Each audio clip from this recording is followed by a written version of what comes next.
Hello once again, YouTube. Chris the Nightbringer here, bringing you some Kuat drive yards. Somebody has fixed my pronunciation of the term Kuat, the word Kuat. I've said caught in my last video, and I have since corrected it. Although, personally, I prefer the word caught over Kuat.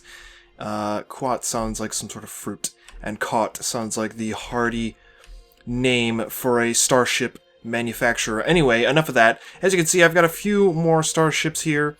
Of course, not all of them, I believe, were designed and manufactured by Kuat drive yards, but maybe the TIE Fighter was? I could be wrong, because I know CNR Fleet Systems also plays a role in TIE Fighter development, I think. Don't quote me on that, but I'm pretty positive. Anyway, here is the new, more, in my opinion, possibly properly scaled TIE Fighter. I'm not entirely sure, but, you know, I took a look at other measurements, and it said that it was, I believe, 7 meters long and 9 meters tall, and I said that's good enough, I'll do it, and it lines up more nicely with the ships now that it's a slightly larger size. Of course, it's still hard to pack in all the systems. I still have to find a docking, like a place for the docker. I think I might split these two guns up so that they're actually firing from two separate points, which would be good because the TIE Fighter has two separate cannons that fire, and then put the docker in the middle. I'm not sure how I'll like that when I do it, but there we go. We also have, of course, the TIE Fighter, which performs pretty damn well for its size, and we have the A-Wing. Now, of course, as you can see by the number of systems and just the sheer size of these things, they are not effective at all. Not effective at all. Excuse me. They really, really suck. Even against each other, they can't kill each other as nicely as I would want them to. I don't know if TIE Fighters come equipped with any sort of missile system. I know that in Star Wars Battlefront, which I play a good amount of, they do have a missile system. It's like a... I don't know what sort of missile it is. They have a few different types in that game. But the TIE Fighter is equipped with one. The X-Wing is equipped with a different one, and the A-Wing is equipped with a concussion missile. I know that the concussion missile is definitely on the A-Wing. I don't know if it's different in the game, Star Wars Battlefront, but there you have it. These two ships do have a missile system. That missile system is not even enough to do anything to these ships. It's kind of ridiculous. But what can you do when you're dealing with this scale? Starmade just doesn't really hold up. And I don't know if that'll change in the future, because of course, you know, people want to put more detail into their fighters than what I've got going on here. But what can you say? What can you do? It's going to be tough to try and get these things to get balanced with each other along with much larger ships and make sure that they're all balanced across the board. So it's going to be a tough challenge in the future for Starmade, but we'll see what happens. We'll see what happens. In the meantime, these are pretty much just here so that I have a small little transport or a small little ship to show the sheer scale of the things that I'm working on. Because, of course, the last video we showcased the start of my Star Destroyer project, and I have continued work on that, but we'll get to that in a moment. The first thing I want to show you, or I should say the second thing, is, you guessed it, it's the Tantive IV. If you didn't guess it, where the hell have you been? Because this is a pretty iconic Star Wars ship. So, I have, as you can see, done pretty much all of the shelling of the ship. The exterior is all pretty much fleshed out. Of course, there are details that are missing from this build as it stands on the exterior, but the exterior is pretty much colored properly, minus the details, and the shape is proper, minus the details.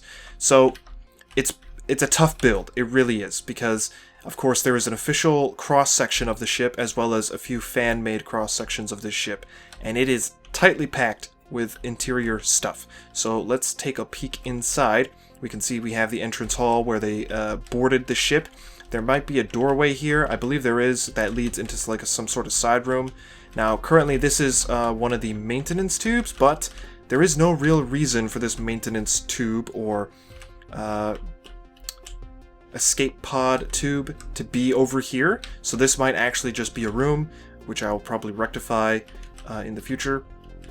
But coming along, we have a symmetrical hallway design right here, and it leads into this lift, right? And this lift goes down to this lower deck, and right ahead of it is going to be the cargo bay. Now, apparently, this cargo bay is capable of holding a speeder, which is apparently Princess Leia's personal land speeder.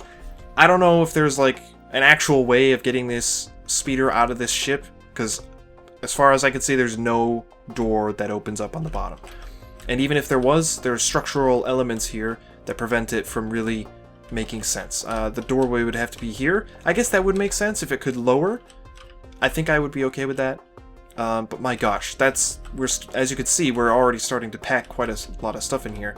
I know for a fact that if the ship lands on flat ground, then this lowers down below this lift, and it extends towards the bottom, and then a ramp opens up, and you can walk out of the ship through a boarding ramp on the bottom. However, these antennas are in the way, so what I'm going to do is I'm just going to have the lift kind of just extend down to the point where you could land. Of course, there are landing gear on the ship. I think I'm just going to make them out of doors, because it's just too hard trying to get all of this stuff to work, you know, with rails and making sure it's compact enough, because they really jam these ships full of all sorts of interior stuff, and it's really ridiculous. So coming along here, we have these side areas. Now, I believe this escape pod tube access is supposed to wrap this way to the actual escape pod areas. I can't get that to happen on my ship without, you know, sacrificing other details, so I just have that side hallway. Of course, on one side it's asymmetrical, and they actually have like a room over here instead of this tube. So I'll be putting that in, of course, but for the moment it is symmetrical. And then if we come around here, we have another lift, and this will be leading down to the other side of the cargo bay, which I had to go through a wall to get to. And then there's another deck down here full of other rooms. It's, again, way too compact inside of this thing for me to get the actual rooms that I'm seeing on the cross-section imagery. But we have like a systems control room right here, and then there's just all sorts of hallways that really cannot exist. It's quite unfortunate that they jam-packed the ships full of so much stuff, when in reality it probably wouldn't actually fit. So ahead of that lift, we have a conference room. I may push this off to the side so that the hallway wraps around it, and maybe we get some other rooms in this area, because right now there's a bit of unused space here. Of course, maybe I won't actually, because we need access to the upper escape pods. These are larger, more luxurious escape pods. I'm not sure if some of you knew that. Of course, they are equipped with a turret. That's not going to be an actual turret. That's just going to be a built-in, hard-mounted cannon on this object. It should rotate around fast enough while you're undocked for you to be able to target things, like TIE fighters. But yeah, so we need access to these escape pods up here, and then we have this escape pod tube access, whatever it's called, I don't know. And I'm going to have to connect this up with the bottom deck. I think it's going to have like some sort of ramp leading up and into the tube. I have no idea. That's probably not how it actually exists on the actual model or the actual cross-section, but there's no other way I can do that. There's no middle deck, and these occupy the space in between the two decks, which is quite unfortunate. Coming further along the main hallway on the main deck, we come to the bridge area. We have a few rooms off to the side, which I quite like. We have the actual bridge, the cockpit of the bridge, and it's a good size, I think. I mean, having seen... Spoiler alert for Rogue One. Having seen Rogue One, the Tantive IV is in Rogue One, and of course, the actual size of the bridge seems to match what I've got going on here. You only see it for like half a second, but it looks really cool. I'm glad they showed the bridge of a ship like that. It looks really nice. Pretty clean and nice and pristine. Over here we're going to have like another conference room or something. And then down below I'm going to have to raise the floor of this area so that I can make more use of the space, because I want to keep the floor gray, not white. And if I start moving over into these areas, I'm going to be using the white hull of the exterior, and I don't want to do that. So I'm going to make this deck slightly more compact. It's going to be tough. I'm not really sure how I'm going to do it, but apparently this deck is supposed to line up with this deck. It really doesn't, It really doesn't. I mean, it does right here, but I can't, like, whoever designed the cross-sections of these things, it's cool, but it doesn't actually match what is physically capable based on the boundaries of, you know, the external hull. It's really quite a shame. So, I don't know, I'm gonna have to mess around with that a little bit. I'm not even sure if I want this forward deck to meet this back deck, because it'll be a really weird, like, thing where I have to step up and then the ceiling's gonna be gray. I don't know. I think I might just keep this area separate. It would suck, but I think that might be what I need to do. I could also make it another one of those weird tube things. That's a possibility. I'm not sure yet. But down here is like a briefing room, and I believe the captain's quarters is down here. I could be wrong. And some other crap, I don't know what else. And then, of course, the last deck is going to be up here. We come up here, and it's not built yet at all, but this is where Princess Leia's personal suite will be. And it will also be, well, no, actually, it should have enough room for a full 3-meter tall room here.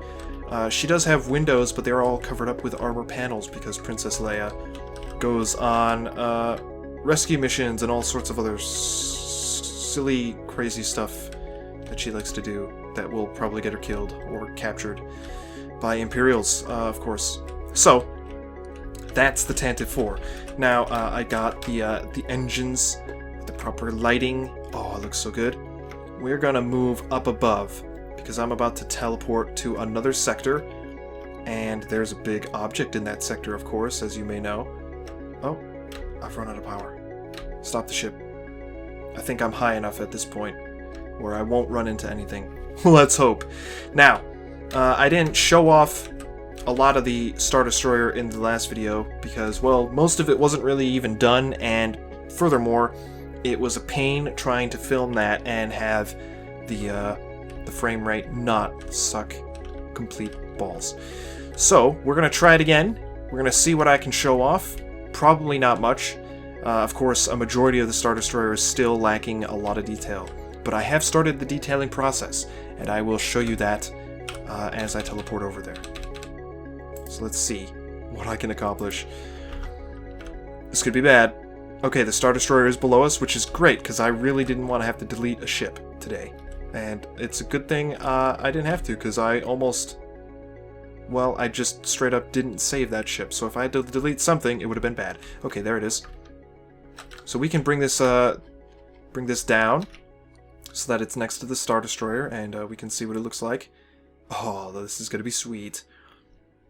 And you can just see the absolute sheer difference in scale. It's quite terrifying. Okay, and we'll bring it forward.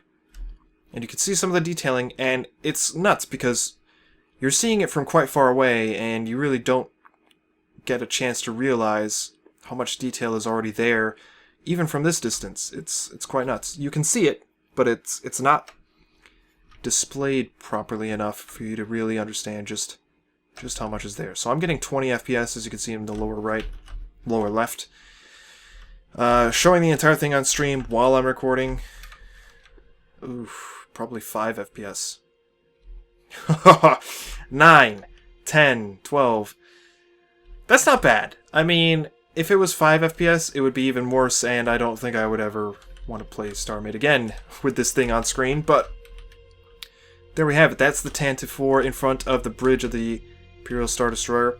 For the most part, I get, 30 FPS while looking at this thing, but of course I'm recording, so I'm getting around 23 or so FPS. I can get up to 40 while just looking at the bridge section alone. Now I'm getting 30 FPS. Thank you, Fraps, for telling me that. So, as you can see, I've started detailing sections of the hull with the different armor plates. I'm using standard gray to differentiate the color in those armor plates. I'm also adding little greeblies. Now, these are accurate to the model that I'm using as a reference, which is the model that I also used to import this through Smedit. So these things are pretty accurate to that model, which means it is accurate to some legit Star Wars models. This particular 3D model that I used, I think it appeared in the trailer for The Force Awakens, or not The Force Awakens, The Force Unleashed 2. in which the main character literally pulls down a Star Destroyer with the Force. I believe this is the same exact model they used in that game. I could be wrong, but it does look similar, at least to the one in the trailer, which is, of course, probably going to be of a higher cinematic quality, which is why it is so detailed. Of course, the actual Star Destroyer in the gameplay would probably be not as detailed, but you could see the detail that is going into this. It is monstrous. Absolutely monstrous. Just this panel alone probably took me like an hour or two worth of time, because, you know, I'm trying to space things out properly. This is all got to be, you know, kind of in some cases done over twice. Right here, I really like the front facade of this portion of the bridge tower. Really looks good. And then we come up here and we are starting to see some details appear on the tractor beam sensors. I believe this is the sensor tower for the tractor beams. I thought it was just an overall sensor tower. It's in fact, I believe, the sensors or tracking sensors for the tractor beams. Pretty interesting stuff. This section right here was a pain in the butt to build, but I got it done and it looks really cool. I'm really happy with that. There's more details to do on the shield domes. I'm pretty sure they're shield domes. They could be something else that has something to do with shields, but all I know is that they blew this thing up and then they lost their deflector shields. So, I have actually no idea what the official term is for that, but everybody thinks they're shield domes, and so do I. And of course, here we have the bridge. I modified the bridge since last time, just a little bit. I made it a little bit smaller. Now, again, this is another thing where the physical model from the exterior and the interior set design do not match. In order for this thing to function as it does, or in order for this thing to appear as it does in Star Wars, on the physical model, this 2 extra meters of hull needs to be added to the bottom. Otherwise, it would just be the 5 meters that encompass the main shape here, right? But of course, we have these dips in the floor where the other officers and crew members work, and that would be impossible. They would basically be in space if I was following strictly the 3D model of the exterior. So, some changes have to be made, but that's okay. It doesn't look too terrible, and aside from, you know, that little addition, it still matches the actual look of the structure spot on. So yeah, that's where I'm sitting with it. It is going to be quite the build. I plan on doing as much as I possibly can to make this as accurate as possible.